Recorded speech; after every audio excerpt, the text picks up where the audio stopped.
part 1.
The doctor was seldom called in. It was an absolute emergency if it was the last resource, because you had to pay for the doctor's visit as well as the medicine, so that it was avoided as far as possible. And we used to go to the chemist and just tell the chemist what was wrong, and he would say, well, I'll make you up a bottle of medicine. You see, in those days you couldn't afford to be ill, and sometimes you left it too late to call for the doctor because you were afraid that you hadn't got the money and how were you going to pay him. And this part of the National Health Service at least is covered, and no way should this generation allow us to go back to that. Age Exchange is a unique theatre company, a theatre and publishing company, which works very closely with pensioners, mainly in the London area, producing shows and books based on their recollections and also on the things which concern them today. We go around, we interview people, we talk to them, we listen to their stories, and we take those stories, we put them into dramatic form and put them on the stage and then give those same words back to them.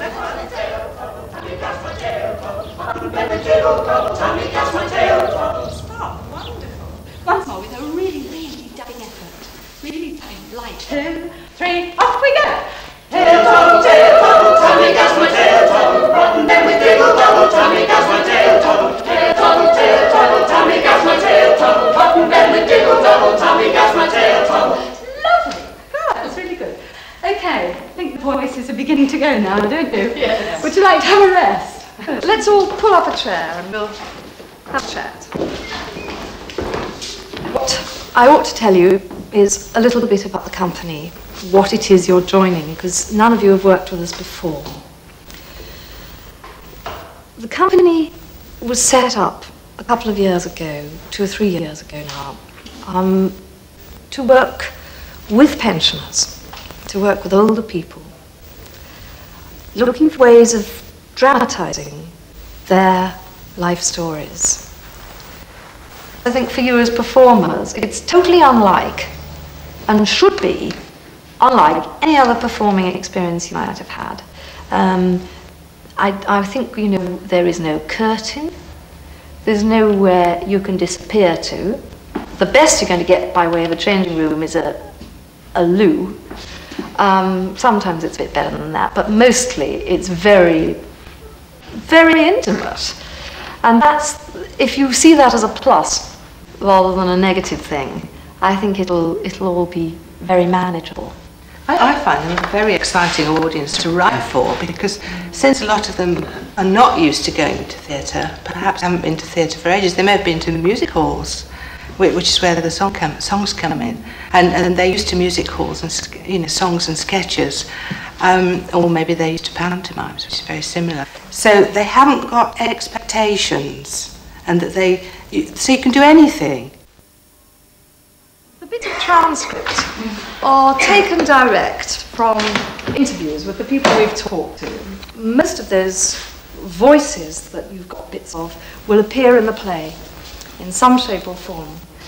I'd like you just to use that as a basis for a very short piece. You can either read direct from the text, or you can use it as a short piece that you improvise.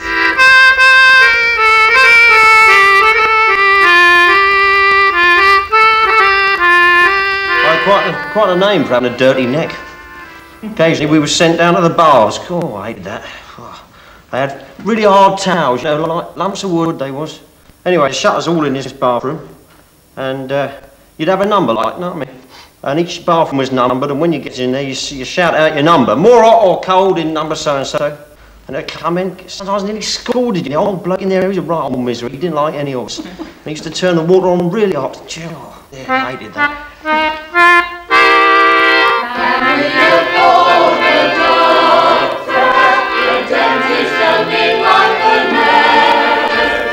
We felt it was timely to remind people of the struggles that there had been to create a health service at a time when it's in danger of being eroded.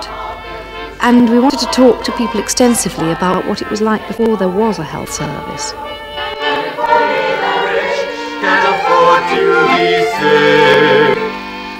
How cheap are the lives of the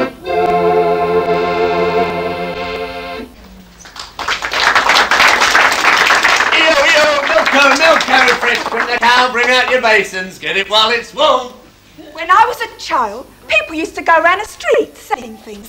The milkman used to go around 2 or 3 times a day, because in hot weather the milk used to go off very quick. You go around and you talk to people, and what you are doing is collecting material, and you collect memories from all sorts of people. Cresses! And in the open market you could buy anything. It's like gathering pebbles off a beach or something, and then you have to have them all transcribed or transcribe them yourself, which takes hours and hours and hours. And then you end up with this great wad of paper with memories. And somehow out of that you've got to make a show. Ladies and gentlemen, are you suffering agony? Are you in pain? Well, put an end to your suffering now, because I hold a world record for extracting teeth at amazing speed. Anybody could set up as a dentist in those days. You didn't have to have qualifications. And it wasn't much to dentistry then, except pulling teeth out. People didn't bother with fillings and things. You waited till a tooth hurt you so much you couldn't stand it anymore, and you pulled it out. And what is more, you will be astonished at my prices. Now, I don't have to pay rent on an expensive surgery. Everything I need is right here. Can you afford to miss this incredible offer? If we had any tooth come loose, we'd tie a piece of cotton round a tooth, add the other end to a door handle, then slam the door.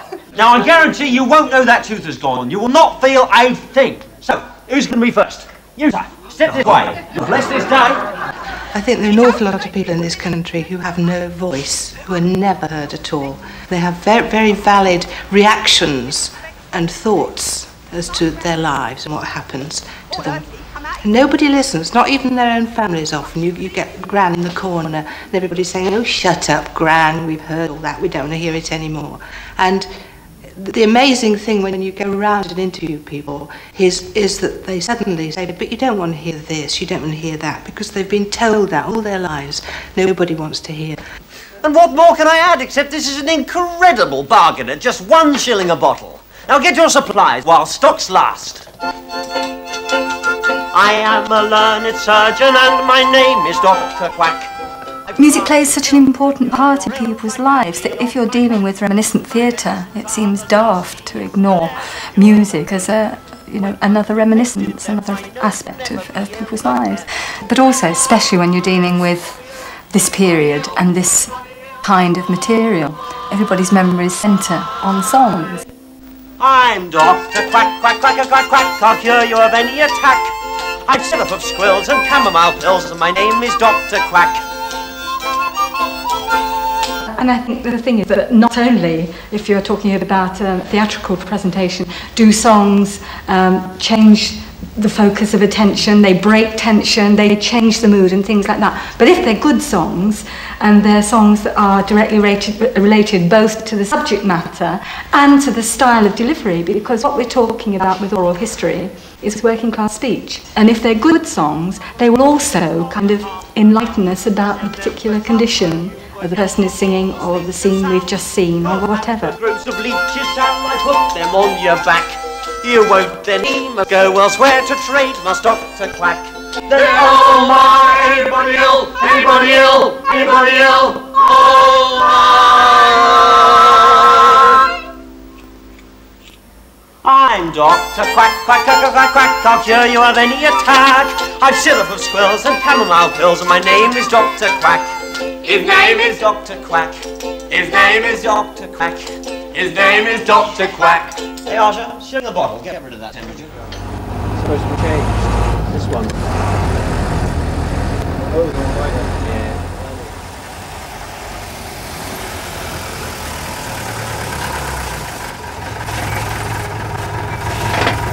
there. With Age Exchange, you're involved in the entire process, and that's what I've actually really enjoyed about the work, is the fact that you're not only sort of checking props and fitting up the set, which is very much part of the work, but you actually talk to the old people and you get some feedback from them. And as the show actually goes on, then you realise it's a completely different type of entertainment to what they've had before. And it's not really just a case of somebody coming in and, you know, doing the odd song. It lasts for an hour, and I think people are actually amazed by that.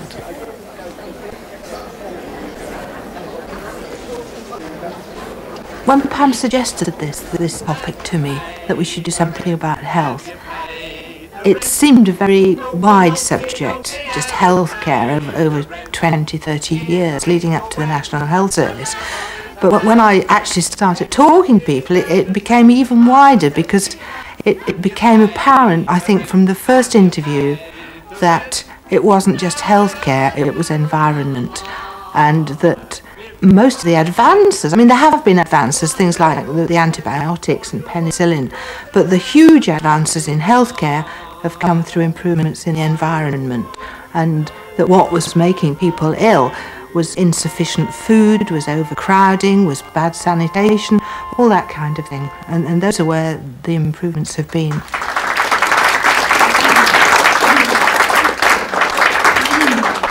In those days, there was no refrigerators, so the butcher had to sell off his stock at the weekend. So, if you waited till 10 o'clock on a Saturday night, they'd auctioneer the meat off. Right. Look, give me 4 bob for this lovely bit of sirloin. Sirloin? That's never sirloin. Lovely piece of meat. 3 bob, worth every penny of 3 bob. 2 and 6 cents. Give me 2 and 6. It's all bone. Nothing wrong with bone, love. 2 bob. 1 and 6. 1 and 9. Wouldn't sell it to no one else at that price. So that way you got a bit of cheap meat that would last you through the week. Or at least you hoped it would. Eddie, Annie, come and see what a nice bit of meat I got. Sunday roast. I've got a sore eye. Oh dear.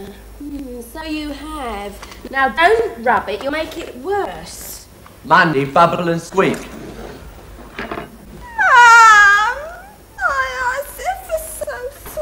Come here, let's have a look. Oh yeah, you've got a style or something. Let's give it a rub with my wedding ring, that'll make it better. Eddie, just run along to the greengrocer's, will you? See if he's got any throwouts and ask him for a pen of the pot herbs. Tuesday, stew.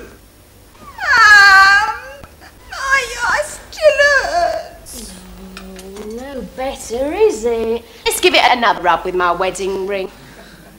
Wednesday, shepherd's pie. We ate a lot of potatoes because they filled you up. I was a sickly child. Not only did I have scarlet fever, but I had what was termed wasting disease, which is malnutrition. You see, and it was only because I wasn't the only one, the kids with rickets and goodness knows what. It wasn't that we frittered our money away, because my mother and even my sister-in-law was a very careful and shrewd woman, but you just couldn't cope. You didn't have the income. short time working, long unemployment, and all that kind of thing took its toll in those days. Well, I used to pay into the club every week. I forget now how much it was. It was only a matter of a few coppers, really, a week. And that covered the children. I never attempted to cover myself at all, because we weren't ill if we could possibly help it, that sort of thing. But I used to provide for the children. And we used to get a bottle of medicine then for £1 for the children.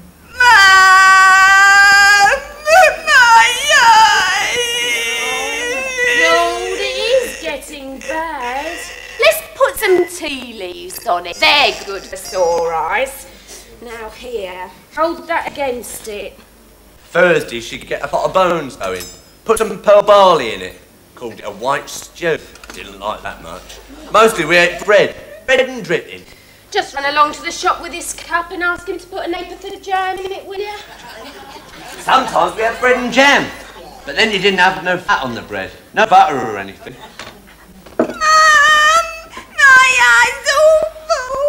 Oh, tea leaves done no good. Let's try 'em again. I suppose I ought to take you to the doctor, really. Friday, you was lucky if you got a dinner at all. Just run along to the baker's and ask him for 2 penn'orth of stale bread, and while you're out, get 3 farthings of skim milk. We never had fresh bread because stale bread was cheaper. Sometimes it was so hard you couldn't eat it. And then Mum used to cut it up and soak it in this skim milk. No sugar on it. We all sat round. We were so hungry. My eyes all stuck up. I don't know what to do, love. I can't afford to take you to the doctor. Not at £0.50 a time. I suppose I could break into Gran's bit of money, but I'd never pay it back. No, I just can't do that. It hurts. I know. I'll take you to that Macmillan clinic that's opened. My sister, Rachel, and I opened our clinic for poor children in Deptford in 1910. Deptford is a very poor and very crowded district in southeast London. Each year we deal with thousands of cases, but they come back again and again. And why do they come back? Because the clinic cannot make any kind of war against causes which breed these diseases. In the waiting room, ranged on seats by the walls, scores of sufferers whose illnesses need not exist at all. A great many children are more or less deformed by the time they are 12 years old. So many young backs crooked. So many young insteps fallen. How needless is this suffering. Annie has an eye infection. Not serious, but if it's not treated, it will be. You must bathe her eye in a solution of bicarbonate of soda, and I'll give you some ointment to put on it. It's contagious, so she should sleep on her own. Oh, we only got the one bed. I'll sleep at the top with the baby, and Edward and Annie sleep down the bottom. Perhaps she could sleep on the sofa in another room. Oh, we only got the one room, and there isn't space for a sofa. Well, what we've tried to do is to bring pensioners into rehearsals so that the actors have a chance to get to know the people whom they're representing. We have got a washing stand. Each room in the house is let to a different family. Stand up straight, Annie. Hold your skirt up. That's right. Look at her legs, Mrs. Taylor. That's rickets. Not too bad, but it's not going to get any better. And she's anemic. What Annie needs is plenty of fresh air and sunshine and plenty of food. I'll do my best on what the army sends me. Would you like to come to my nursery school, Annie, and have a garden to play in? Billy Long goes to your school. Billy Long lives in the cellar in there, eh? Yeah. Our lunches are fresh vegetables, meat and milk. Work marvels. Thank you for the world so sweet. Thank you for the food we eat. Thank you for the birds that sing. Thank you, Lord, for everything. Amen. A little bit of a scotch. Yeah, a bit more. Yes. Just not very much. No, okay. She was proud of her Scotch. Oh. And can you now call Billy over and get him to bring Annie with and get them to tell you what they've been doing today and find out from Annie how she feels about the day. Yes. All right? Yes. Billy, Annie, bring your Annie with you. Have you enjoyed yourself, Annie? Yeah. Yes. Yeah. And your mummy will be here to meet you in a minute. I played it in the cemetery. You did? I did. And did you have a rest on the bed? Oh, yeah. I had it all to myself. Lovely. You had a red blanket over you? Yeah, I never had a red blanket. No. What have you been doing? What did you do this afternoon? Played in the sand. Did you? Yeah. Didn't go and see any of the rabbits or the birdies? No, I didn't. In the gardens? Oh, you're going to have to do that Oh. tomorrow then. Yes. All right, Mum, can you come here a minute? Now, Mum, can we just go back? Do you remember earlier in the scene? We had a sequence where Margaret Macmillan was interviewing The mother. with a view to possibly taking Annie in. Yeah. Up Jack trot and home did he trot as fast as he could caper. Some of the homes, the children, it wasn't the children's fault, but as they used to come in of the morning, that's more or less while they were bath, their little bodies used to be absolutely, where the fleas and that were all in the wallpaper kind of thing.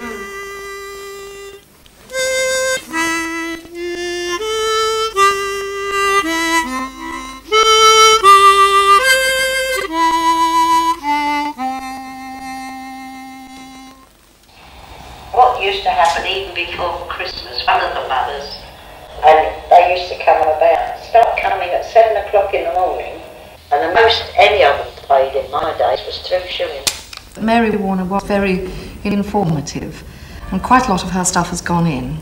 And she's one of the people who gives the impression of the whole day, from what it was like when they first arrived in the morning, and the afternoon sleep, all the food they had, and the relationship between the school and the local mums. And she sums it up nicely by saying how much she enjoyed her 2 years there, and what a respect she developed for the people she was working with, and the local mums and so on. And so it makes quite a nice, complete piece. Books are a really important part of the process of the company. In the sense that when we go to a show, that's a short visit to the old people, and then we go. But unlike other companies, we are in a position to leave behind a very full record, and on the whole we find that people buy the book and use it very fully in the sheltered housing, the old people's homes where we play.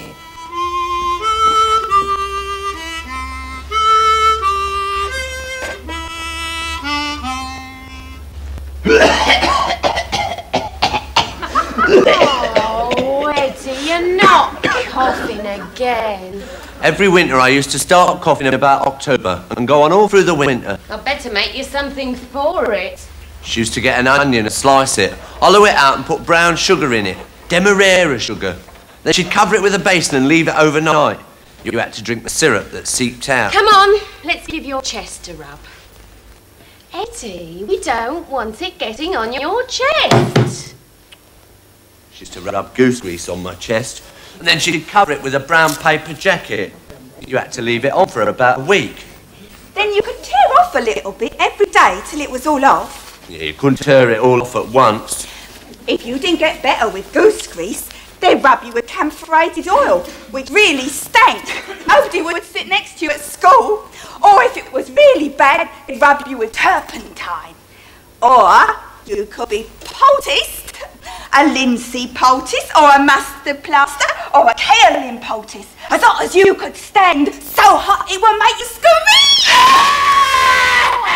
Dear! Annie! You best pop down to the chemist for something for his cough. Here's sixpence. Now, what shall I get? Ipecacuana one. That's very good. That makes you sick. Don't want to be sick. It's good for you. Fetches it all up. Otherwise, it's syrup as squills. I know. Let's have paregoric. I always swear by paregoric.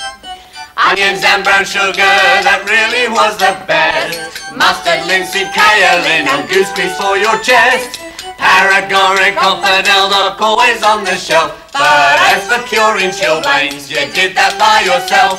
For cough mixture, we used to have a Spanish onion cut up into slices on a dish, and the dish was slanted so that the juice from the onion ran down to the bottom of the dish. And I used to give them a teaspoonful of that every 2 or 3 hours for a cough, and that was very effective. Very effective. It's something that people could even try today. Another thing, the sweaty sock. Sore throat. Had to have a sweaty sock. Or my father's favourite was boiled onions. Get them down, you boy, plenty of pepper. Drink that lot and get yourself into bed and wrap yourself up well.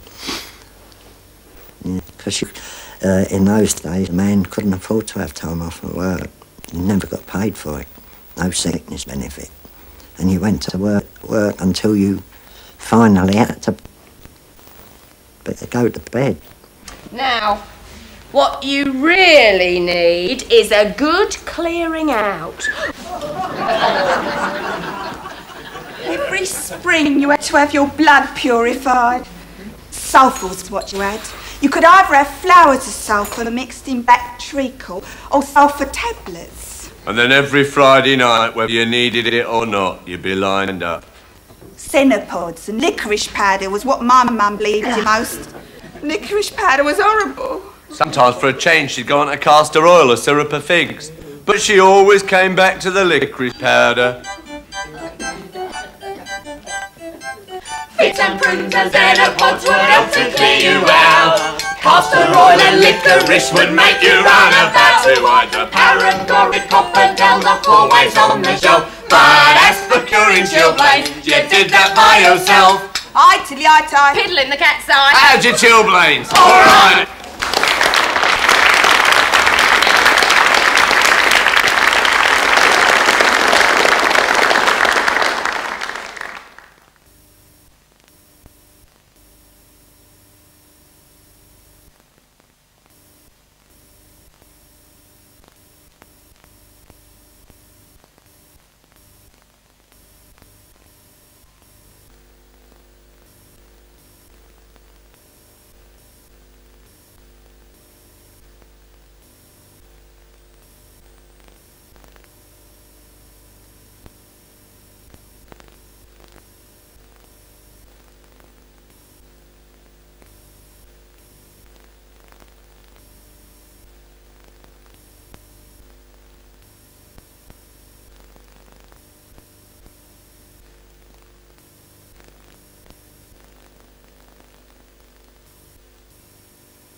The men shake hands and when that's done, the ladies kiss their one by one.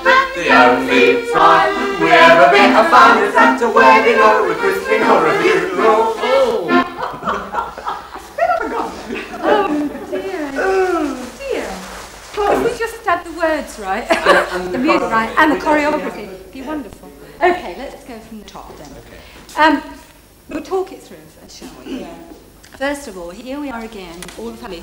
Lots of, I know it's difficult, but real eye contact. It's just a wee bit plastic and toothpastey, the smile. Yes, real. No, you had it last week. It's really nice, you know, real eyeball contact. Pleased to see each other. Not, you know, Not Dallas and Dynasty. the way the families do, eh? You don't want Dallas and Dynasty? Not at this point, right. no. We'll save that for the showstopper at the end. Shall we take it up to there? And move on from there because it begins to fall apart much more drastically after that. Okay, but the singing's lovely. You've kept the singing, that's really nice. So we'll just tighten up that first bit. Mr. Maestro, please.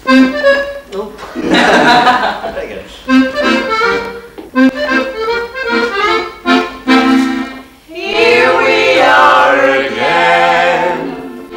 think it's important that the songs are, whenever possible, totally contemporary to the period you're dealing with in the speech and the reminiscence. Otherwise, I mean, you're not being quite fair, you're not being quite true. And I mean, you don't have to look terribly hard, and the songs are there. And you find that up to 1929, there's songs about every subject under the sun. You would not believe it. After about 1929, songwriters discovered love, or L-U-R-V, rather. And life gets terribly difficult to start finding songs that are actually about things, about real people and their real lives. Just that section. There's scores of relations down our street, but there's something wrong with their poor state, 'cause the only time they ever seem to meet is at a wedding or a christening or a funeral. Didn't get it. You got that? It's just getting into wedding. It's going, no, it's going back again. What am I doing? Oh, yeah. Right way. Come here. Let's do it together. For the only time they ever seem to meet. That's it. What's on? You don't have to keep that one again, do you? Do you? Oh, we did. Do you have to keep that again? We ever seem to meet is at a No, you don't. Wedding, you come together, don't you? The only time we ever seem to meet is at I should know. Don't keep. Stop on me. Gotta dance. Okay. We're doing this. We have pitch leaves. I suppose it's about a third of mine, 2/3 of the period. I mean, there's actually more than I thought I was going to be writing, because obviously it's always best to use songs that are existing. But one of the things I found when I started doing research was that, of course, a lot of music hall songs are totally offensive. That's nice. You do it now. Yes, okay. Can I watch you do it? Oh. Thank you. So we're doing there is a four. There is a happy land far away. One man's meat is another man's poison. That's what they say. It's some real good-natured charm. Everybody's screaming they had a bomb. Only time mother ever long. A wedding or a christening or a funeral.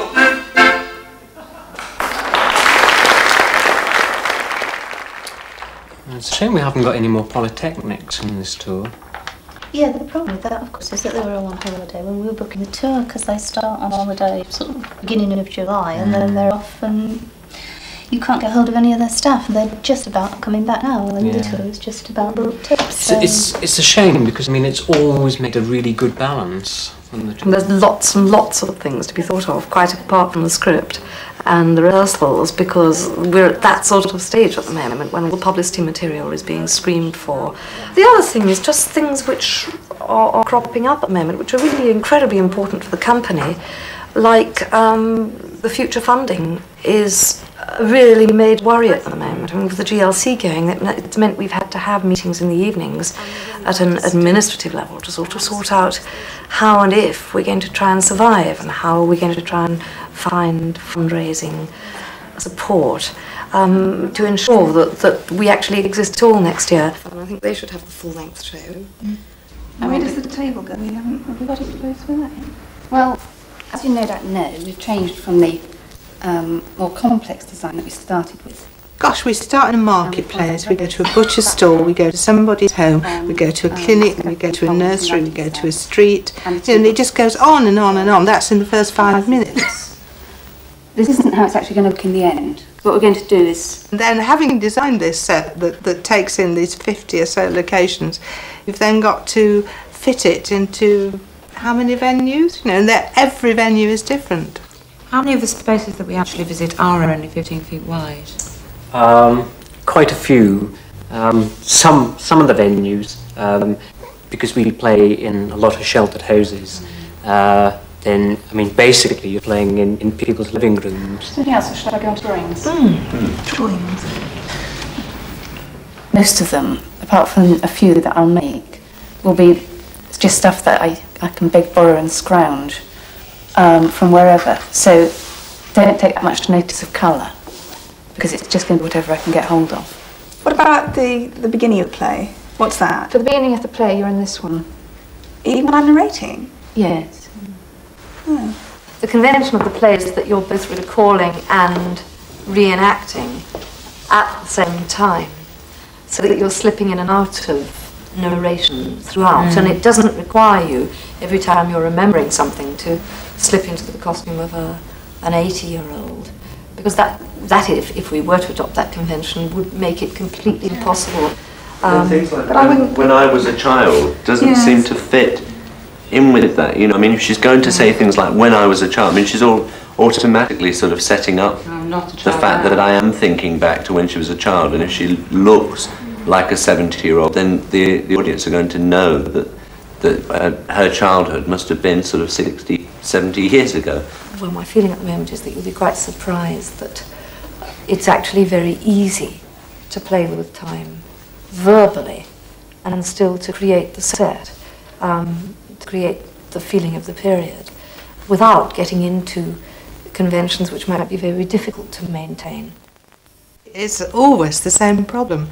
You, particularly at this point in rehearsals, actors come in and they're very enthusiastic about the script and get on a high, and then when they actually start to come to terms with it, I think it's something to do with the way they're trained, which is very heavily Stanislavski based these days, and getting into character and developing character through. And there's nothing wrong with that, but when you come to this kind of theatre, they really worry about the changing hat method of acting, you know, where you put on a bowler hat and you're a posh gent, and then you take it off and put on a cap and you're immediately a working man. And it really worries them, and until they've actually done a performance and seen that the audience can take it.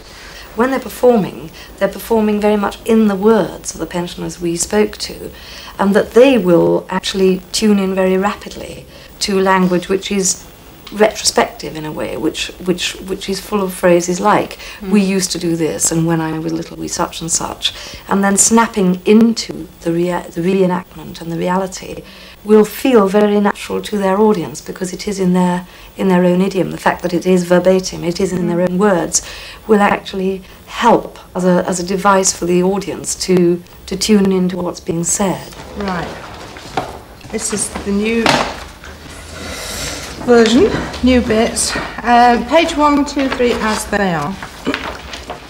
We break totally out of character and go into song. I mean, Edward does. One minute he's having a coughing fit, and the next minute he's singing Onions and Brown Sugar and dancing around at the back. But I don't think I've ever done anything where you actually the same character, but one minute you're 5 or 6, and then you're sort of 73, and it's amazing. And then you're sort of a normal 30-year-old person doing a song and dance or something. You know, it's a bit difficult to know where you are.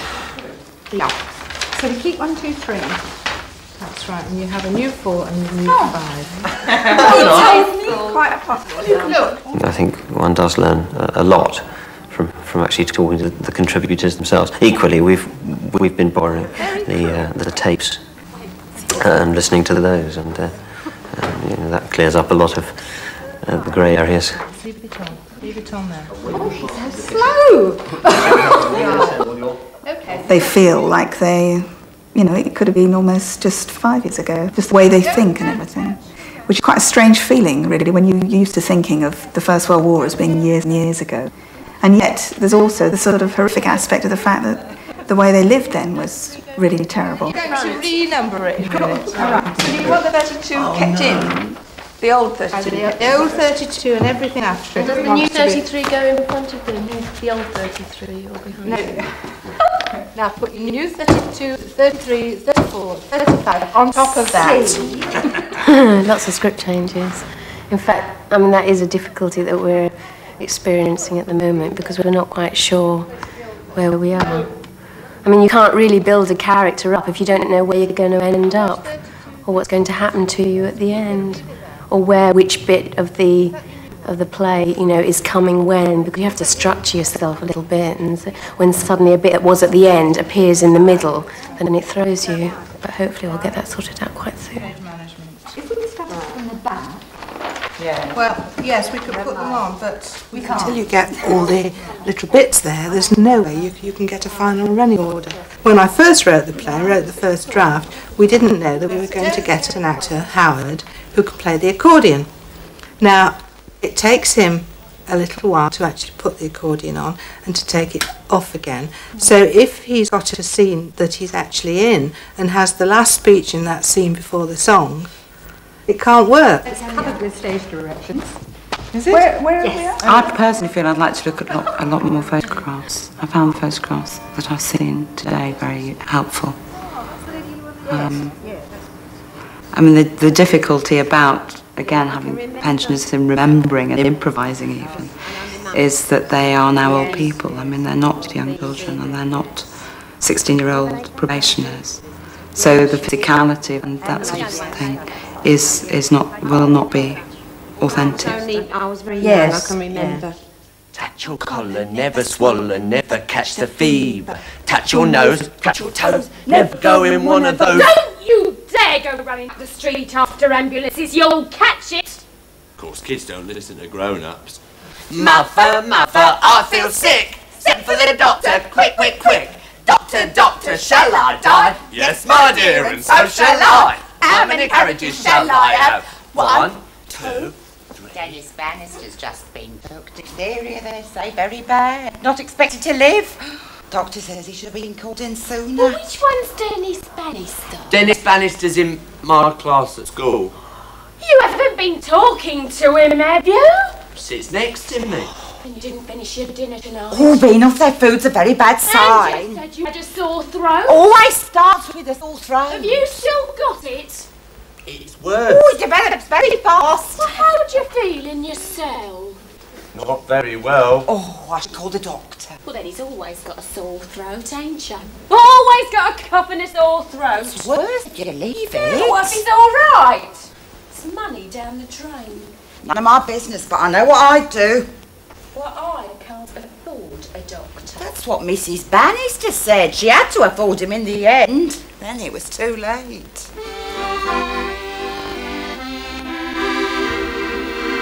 Can we afford the doctor? The dentist, the midwife, the nurse. It doesn't seem fair That medical care should depend on the state of your purse. I know it's a hard pill to swallow, but what can we take for a cure? And if only the rich can afford to be sick, how cheap are the lives of the poor? I could pawn my wedding ring, I suppose. Or I could break into Grand's bit of money. Well, now that Tom's home, I might manage to put it back again. Dip, dip, dip, you look sick. Let me hear you cough. Very bad indeed, sir. You should see a doctor. O-U-T spells out. Where's the patient? How long has he been feeling ill? Off his food, is he? Sleepless at night? That's right. Let's take his temperature. Feel his pulse. Open wide. Glands. Yeah, I'm afraid it's diphtheria, no doubt about it. Now, I'll have to go to the hospital. I'll make the arrangements. I'll send the ambulance. Block up your room, seal up the chimney, burn sulphur candles, fumigate thoroughly. Send away your mattress, the blankets, the bedding, have them all stoved. Oh, come back all yellow. Yellow, but sterile. There'll be somebody around to take swabs in the morning. I have a lot of other patients. That'll be £half-a-crown. £half-a-crown? I'll take it by instalments, 6p a week. No, it's all right. I'd rather pay on the nail. Always the best. I'll see you again. I am a most important member of the medical profession with a practice that's esteemed for many miles. Many miles. And I earn a reputation by my most profound discretion and the luring fascination of my smile. Of his smile. I am always most seductive to the darling lady patients. If they're nervous, then I try to pave the way. Pave the way. Or perhaps they've only brought the child to get it vaccinated. then it's just the same. I always make them pay. Make them pay. I'm the doctor, and I'm always in demand. I am the doctor, and you need not be alarmed. For if you've a tickling or a trembling in your toes, then take a drop of this and then a few of those, and you always may depend upon the doctor. Yes, you always may depend upon the doctor.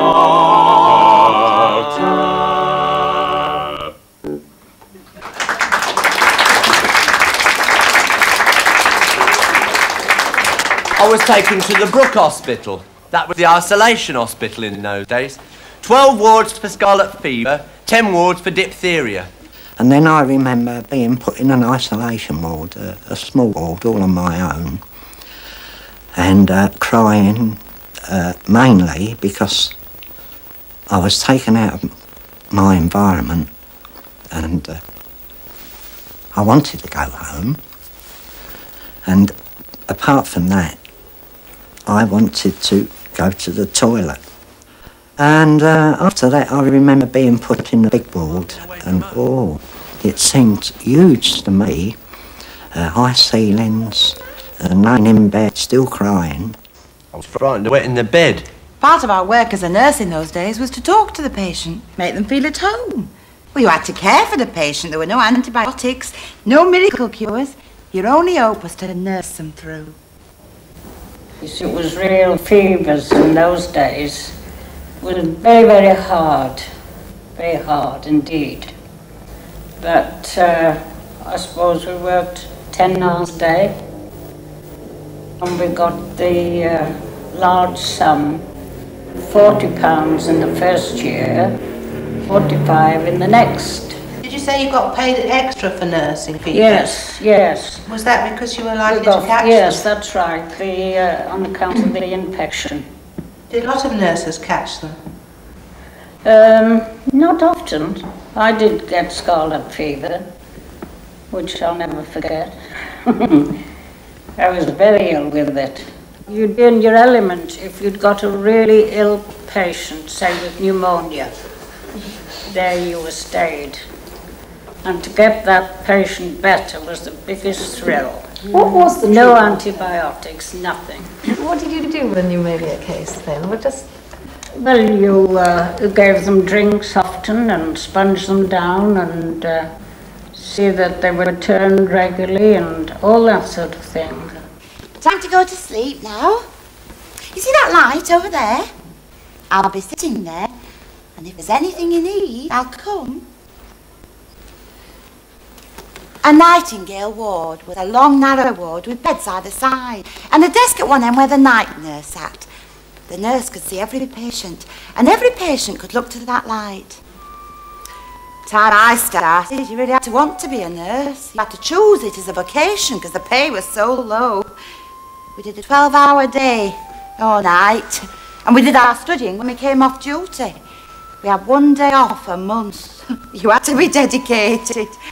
First job in the morning was to pull all the beds out to the middle of the ward, sweep all round, damn those to the back of the beds, then pull all the beds back again and make sure those wheels are straight. It was all inspected. There was the sisters round and the matrons round. Make the beds, of course, exact envelope corners. If sister was in a good mood, it was marvellous. You were on top of the world, but if she was in a bad mood, up, right along the ward. And there were 30 beds, pulling all the beds up. She didn't, they were terrors. I mean, all the sisters were, that's the funniest part. We had to dust the patient's lockers, change the water and do the flowers. But while you were doing that, you could chat to the patient. Now let me see you swallow. Does that hurt you? A little bit. What about your ears? Do you have any pain there? They're a bit sore. They're a bit sore. Do you suffer with the earache? Sometimes, yeah. I wake up in the night feeling a bit. You haven't seen nurses before then? No. You're not afraid of them? A bit. You do like uniforms?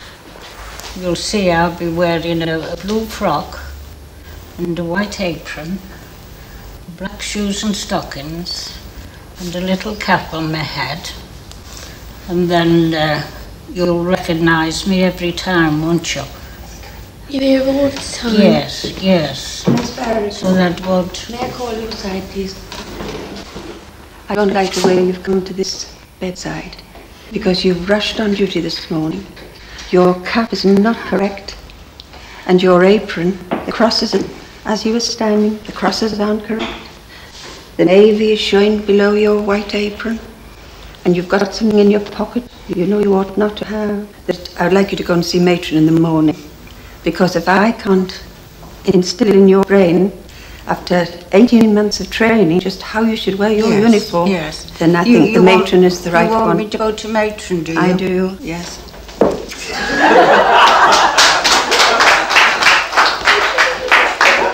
About 6 weeks he was in there. And he grew 3 inches in height while he was in the hospital. Because his clothes were all small for him when he came back. They had to tie his trousers up, put string on his braces to lower his trousers so he could come home. He was such a size. Why was that? Was that the training? I don't know. It must have been lying in bed, I think. I know the nurses and everybody was astonished. Because it really was funny when I saw him come home and all this string attached to his braces because we had to buy him a new suit. And that was his first trouser suit, too. I was in the brook 7 weeks, and when I got home, I'd grown 4 inches taller. Eddie, it's nice to have you home, but none of your clothes will fit you. Well, if I've got taller, Mum, you've got a lot fatter. Oh, yes, well, he's pigeon-chested. I'd no idea, of course, my mother was pregnant. I thought to myself, pigeon-chested? I've seen a lot of them like that. It mustn't half be a common complaint. Mrs. Moore, who lives next door, she's such a dear old soul. Of children, she's a score or more, her husband's on the dole. I don't know how she manages to keep that lot, I'm sure. I said to her today as she was standing at the door, don't have any more, Mrs. Moore. Mrs. Moore, please don't have any more. The more you have, the more you want, they say, but enough is as good as a feast any day. If you have any more, Mrs. Moore, you'll have to rent the house next door. They all run, they hurry up, and take my advice, oh dear. Don't have any more, Mrs. Moore. I'll give him bromide. Don't have any more, Mrs. Moore. I'll keep my legs crossed. Don't have any more, Mrs. Moore. Well, it takes 2, you know. Well, I can't help it. As soon as he puts his trousers over the bed rail, I'm like it. Don't go on like this. Why don't you get in a hot bath with a pint of gin? I can't afford the gin. You can throw yourself downstairs. Yeah, well, knowing me, I'll just break a leg and nothing else. You can make pills out of lead plaster. You have to be careful how many you take. Pennyroyal. You could try that. Oh, I know so many who've died trying to get rid of them. True, but how many do you know have died having them, eh? Yeah. Oh, remember Rosie? Only young, wasn't she? Quinine crystals. Parsley oil. Slippery No! I've never tried to get rid of one. I've lost too many without that. I expect the Lord will find a crust for it somewhere.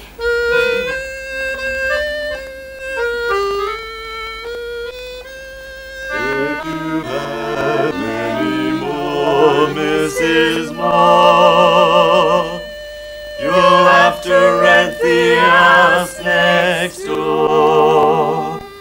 But it was never talked about. I think we thought of it was too intimate. That's the way I think we thought of it. It was something you didn't talk about.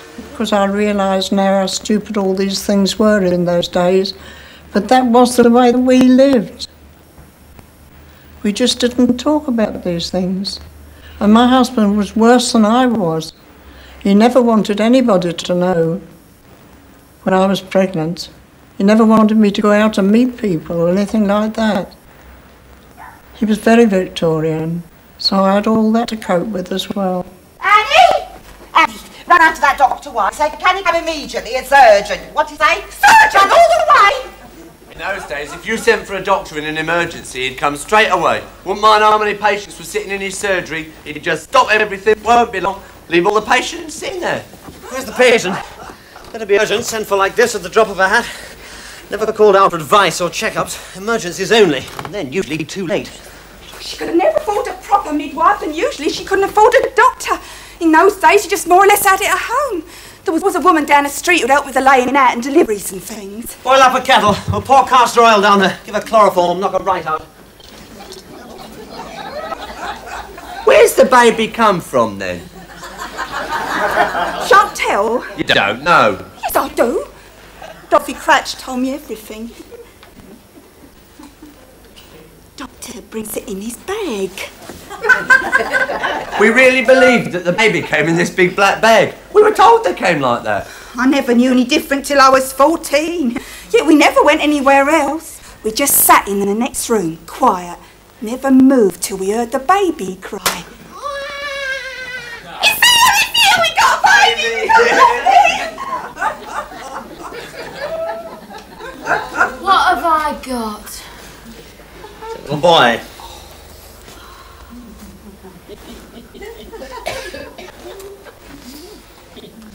The soldier for the king.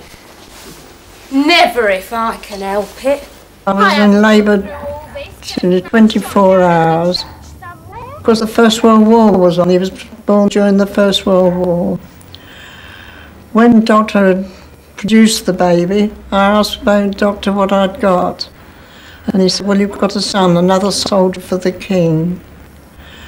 And I nearly jumped out of the bed because I immediately said, not if ever I can prevent it.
We are in the middle of rehearsal, I must say that. So what you are going to be looking at is a company which is not at performance stage, but which wants feedback from people about how we're doing, about what's clear and what isn't. Teachers increasingly are recognising the value of oral history and the value of using their local old people as a teaching resource. And if we can be a bridge in that, all the better.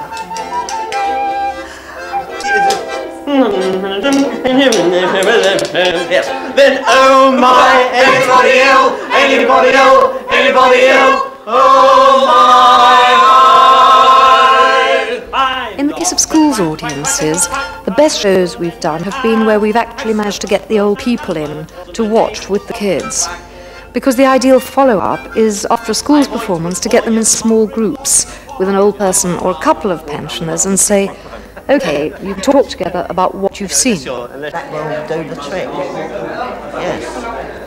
That's right, yeah. £16 for a bottle of cough mixture or something. And I mean, that's the real, I mean, this is the real cost of things. That's why I was saying it, Arthur. You know, it's not as if things are actually that cheap. So I never go to the dentist unless I'm on the dole, because I can't afford it. At least when you're on the dole, then you don't have to pay for your fillings. See, what I'm pleased about this discussion is that earlier on I did ask you whether you understood the play, and you said yes, and that's very pleasing, you see, and everybody seems to think that we can afford to pay it, but there are thousands of people that just cannot afford to pay a doctor, and we've got to maintain the National Health Service and improve it, not cut it back. You know, if you're under 65, you have to pay for your prescription. That's right. Right, and they take the money out of tax as well when you're working, so that's right, yeah. you lose it either way. You see, and this is all wrong. But sometimes you really had to have the doctor, and you couldn't really afford to have the doctor come in because it costs more than if you visit the doctor. So what you done, you wrapped the child up and took him around the doctor's, which was the cheapest way. And the doctor said, well, take the child back home, put him to bed, and not call in a few days' time and see how it's getting on. Because you were stumbled, then you had to pay for the visit. The thing that struck home to me very vividly was about the mother having a baby and not knowing. I mean, I was in that position of my mum expecting that, my sister, and not being told, you know, and then mum disappeared overnight when it's gone for a fortnight, and I had no idea where she'd gone until she appeared with a new baby. Now, a lot of people say, oh, oral history, you know, people's memories are no good, they forget things. Well, of course they do, everybody forgets things, you forget what you had for breakfast. But people don't forget their emotional experiences. They may forget the day it happened, they may forget the time, they may get prices of things wrong, all sorts of factual things, but they don't forget deep emotional things that have happened to them. Time to go to school. School? Good morning, class 4.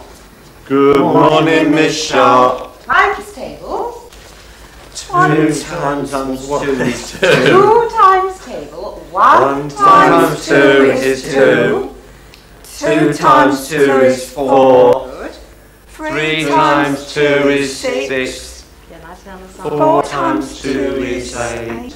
Local education authorities are now required to provide school meals for the very poor and undernourished children. As well as the midday meal, they have milk and cod liver oil at 11 o'clock. Playtime! The cod liver oil children will come to my desk. You had to queue up at the teacher's desk and get your cod liver oil and malt out of this big jar. She ladled from one to the other regardless. But only if you can. I resented it bitterly, but I had to do it because I couldn't get away with it. We were all fairly poor, some were just poorer than others. I knew I was poor and so did everybody else, but I didn't want my nose rubbed in it. The other thing I wanted to ask you about is the times tables and the routines the children were going through. Oh yes, there was a definite rhythm about it so that you were carried on regardless of whether you really knew it or not. You automatically... Yeah, sure. I was a bit worried about that 3 times. I thought it was always 1s, 2, 2 2s, 3 2s, 4 2s, that kind of rhythm. Do you remember how you did it, Dorothy? Well, I don't really remember, but I gather something. Today I would say 1 2 2 2 2 3 4, that sort of thing. And it goes on and on and on automatically. I think the important thing is that it's got to be quite snappy and rhythmic because it's got to move. It's getting a bit. It feels a bit slow. Yes. I've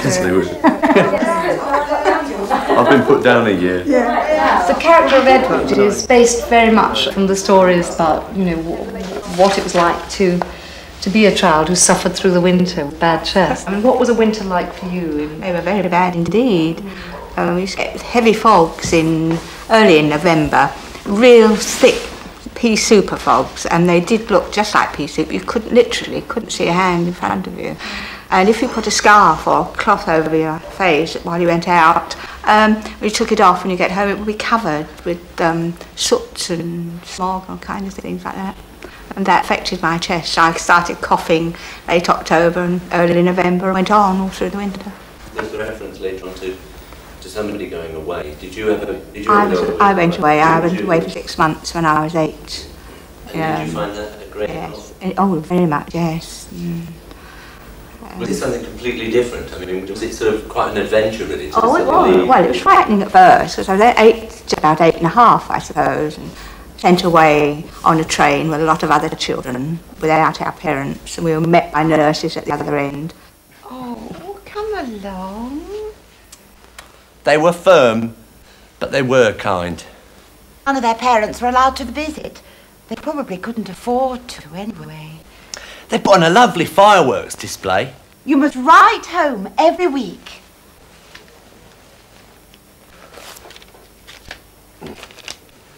We aren't having any treatment, just fresh air.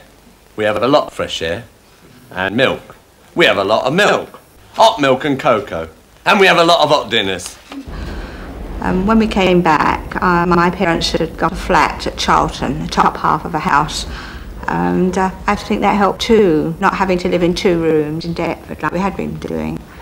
I think this all helped towards improvement. I had my first baby in the Blitz, in a blackout. Yes. The guns were going and the bombs were dropping, but she'd started into labour, so I thought, well, I've just got to go and fetch a midwife. So what I did, I put a saucepan on my head. Well, I didn't know whether the midwife would turn out, but she said, if you've come out for me in this, then I can come back with you. But she had a tin hat. Oh, she was wonderful, wasn't she? She had a lamp, like a pitman's lamp, fastened on her forehead, because all the ordinary lights were off. And you think what we've been through in our lifetime. At the end of the last war, we got no New Britain. This time we can be better prepared. Our plan for the New Britain is not something outside the war, it's our most positive war aim. The New Britain is the country we are fighting for. We believe that after this war, certain things will be common ground amongst all political parties. It'll be common ground that every Briton, man, woman and child shall have enough food of the right kind to sustain him in full bodily health and fitness. It will be common ground that our state medical service must be developed and reorganised so as to foster health, not merely battle with disease.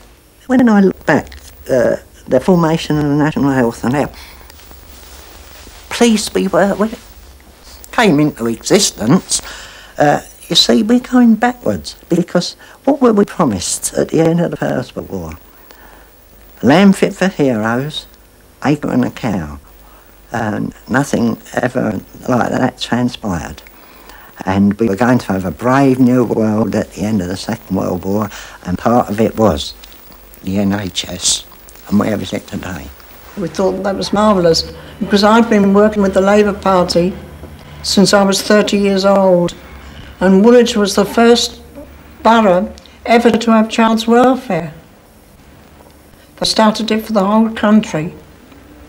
And they were the things that we were working for in those days, so that when we did get the national health, you can imagine it was something we felt we'd achieved. We worked very hard for all those privileges. The 5th of July 1948, the start of the National Health Service. Everyone who registered with the doctor had a large buff form which they had to fill in duplicate. Hello, Mrs. Taylor, come in. Sit down. Now, if you could just fill that in first, please. A lot of people in those days couldn't fill in a form, so the doctor was sitting there scribbling away. Oh, here, let me do it for you. Now, what have you come about besides registering? My headaches, Doctor. I'm getting terrible headaches all round here. Do you get them all the time? Well, only when I do things like darning or reading the paper. The news can get depressing. You wear glasses for close work? No. Do you possess any glasses? No, I've never had any glasses. I think it might be an idea for you to have an eye test at your age. I'll give you a prescription for something to ease the pain for now, but I'll also give you a form to take to the optician. Oh, I don't think I could afford an eye test just now, but thank you anyway. Where do I pay? Oh, you don't pay, not anymore, it's free. Here, take that to the chemist. So, I pay the chemist instead, do I, for my prescription? Oh, no, that's free too. And when you go to the optician for your eye test, that'll be free. And the glasses he gives you, they'll be free. Free? You mean you don't have to pay for anything? Yes, everything's free. And while you're at it, I should go to the dentist, get yourself a set of free dentures. They were heady days. And I went for those spectacles and dentures, and I got them. And they were free. Oh, it was nice to be able to go along to the chemist with your prescription and to get the thing for nothing. And to think you could have a doctor at any time. And you didn't have to worry whether you could afford it. You didn't have to borrow from the neighbours. It was a marvellous thing. I thought it was super. I thought no more starving children coming for treatment. No more people at their last gasp. I thought I shall just be seeing people simply because they're ill. Because not only did the new health service mean free medical care, it meant the dole, it meant supplementary pensions, it meant no one needs staff. It felt like the millennium, like utopia. Brook Street Hospital. It was always midwives, wasn't it? Yeah, Brook Street Hospital you're talking about in Lambeth. Yeah. This must be Queen. Mama had 12. This must be Queen. 12 of us, yeah. We've had a lot of trouble with the end of this show, haven't we? Because, I mean, the play is about how bad conditions were before there was any state health care, and how the state health care came in, and how wonderful it was at first, and that now, and finishing up, dealing with pensioners' worries that this health care is slowly being eroded. We have talked to quite a few people who have wanted us to bring the show up to date, and I think in some ways that's a highly problematical thing to do, because then you're in the realms of not exactly a reminiscence really anymore, but of, as far as the people we've spoken to are concerned, quite a lot of concern, anxiety and worry about the future, tied in with the fact that they're reaching an age when they're increasingly dependent on the health service, but dramatising that sort of experience in the context of a play which is reminiscence and which has to be entertaining as well as informative has been a genuine problem, I think. It's improved immensely since those days, I must admit. Oh, yeah. Of course, they are deciding to close a few here and there, but for economic reasons. We had so much material, didn't we, that would have gone into the end of the show, with the elderly people worrying about the cuts. So I suppose we had to respond to that in some way, and originally we had a whole lot, and it's cut back and back and back and back. So perhaps what we have got now is very concentrated. I still find it a bit heavy, but that's perhaps just me. I think it's heavy because it's sudden. I've heard this view expressed that suddenly, you know, we are making statements, whereas before we have been people, the actors have been people with very real experiences and so on, and suddenly they're making statements. Amazing how fast the middle years of your life go. When you look back, you wonder what you've done with all that time. I suppose you're so busy, working hard, bringing up the kids, making ends meet, you don't have time to think. It's only seeing the kids grow up makes you realise time's passing at all. To me, it only seems like yesterday that our Linda was born. Here she is married and expecting a child of her own. Come and sit down, love, and put your feet up. Oh, Mum, I'm all right. I've been thinking, where you should go to have your baby is the British Hospital for Mothers and Babies. That's the best hospital there could be for having a baby, and that's where I had you. I can't go there. It's closed. They closed it down now. Oh, they can't have. It was well famous, was that hospital? Yeah, I remember collecting for that hospital. It was built in my lifetime.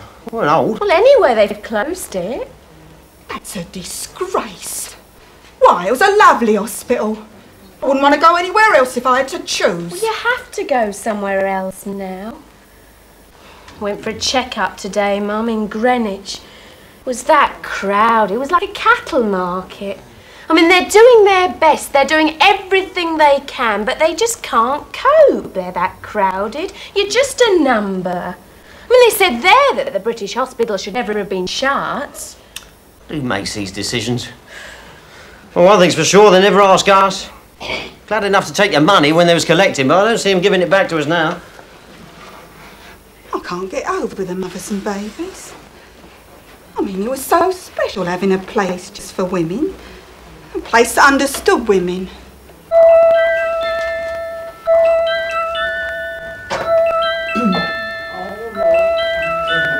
The British Hospital is taken, the mothers and babies forsaken. The South London Hospital for women, women and children first. Belgrade and Cheshunt finished, Norwood and Enfield vanished. Stepney, Green, West Hendon closed no way must the National Health Service die, because if it does, we'll be back into the same situation that I've described previously. And I do get uptight about that, I'm afraid.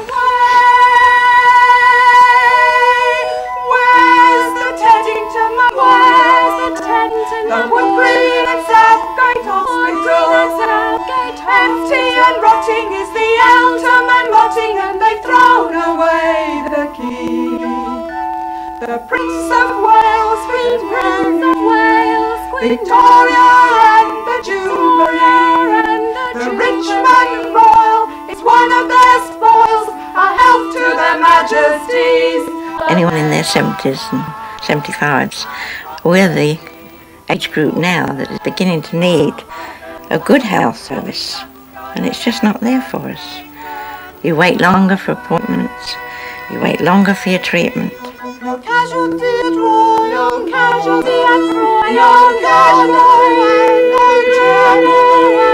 The Metropolitan, the Mermaid Mission, the quiet as the great as the great. St. Leonard's and St. George's, St. Leonard's and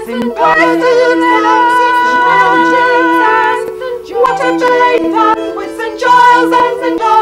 I think it's time some of these things were brought home for them to take seriously, instead of taking everything for granted. They should begin to realise what has tried to be done for them, and I'm doubtful as to whether it's all been a success.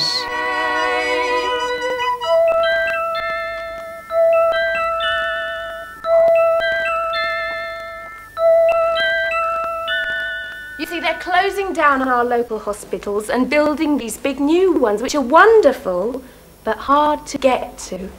The people who need hospitals most are pensioners and mothers with young children. And we don't usually have our own transport. People of my age group have worked hard, even fought for what we've got now. And it's at this time of life we need the health service more. And we've paid for it. I've been paying into the health service ever since I started work in 1924. That's over 60 years ago. I've paid my share towards what I should be getting back now. We're dreadfully afraid of losing a lot of the services that we got now. I can't understand people today letting these things happen. But they can't remember what it used to be like. And we can. The good old days. I've had them. I don't want them back. Oh, thank you very much. It's been a lovely audience. Yes, it was smashing. It really was. It really was. I'm glad you've enjoyed it. Yes. How much? And he said 7 and 6pence. He'd been there for about an hour, and I said to him, I'm awfully sorry, I haven't got 7 and 6pence, but I will bring it round to you later. I had to wait till the next day. I was a highly skilled trained cabinet worker. Been out of work for 18 months. So I went round and I pawned my tools. The only way in which I could raise the 7 and 6pence, I pawned the very tools that were necessary for me if I could have got work. Yeah. And then I went round and I paid it. It made you really feel that you owed your mother too much, like when it took you back and you realised what they really went through for you, like how they suffered, how they gave you what they should have been eating themselves, like how that went to the children and all that, and they went without anything, you know. Things are much better now. I mean, well, of course, the health service. Yes, we should never go back to that time again. Certainly hold on to the health service. I hope they'll never be allowed Not to. the young generation now. They never know what we went through before. In these troubled days, the government says we have to protect to survive. Should the pounds and the pence be spent for defence or to keep the health service alive? We get sick, we get cold, we're scared, we get old. So hospitals we must defend. Will we kill, will we cure, so the nation's secure? Will the poor have to cry once again? Can we afford the doctor, the dentist, the midwife, the nurse? It doesn't seem fair that medical necessity cradle